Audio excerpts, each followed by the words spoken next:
Դուք որպես падգամավոր արտահայտեցիք հետևյալ միտքը, որ այո, ժողովրդագրության հիմնախնդիրը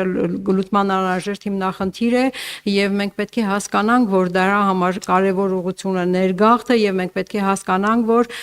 ներգաղթողները պարտադիր չէ որ լինեն հայեր եւ դա կատարվեց ձեր հայտարարությունը կատարվեց գրեթե միաժամանակ, երբ Ալիևը հայտարարեց 300,000 ադրբեջանցիների Հայաստանում վերաբնակեցվելու մասին Արդյոք սա պատահականություն էր թե ոչ, արդյոք դուք արդեն որպես նախարար եւ որպես ռազմավարության պատասխանատու իրապես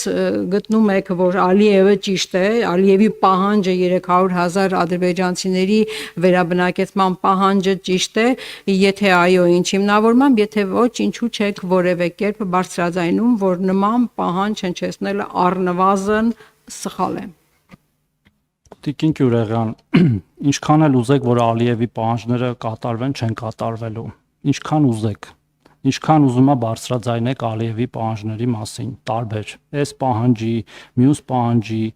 Ալիևի խոսնակի կամ խոսափողի դեր, ինչքան ուզում ա տանեք, մեկը տեղի չեն ունենալու այդ պահանջները, այդ մեկ։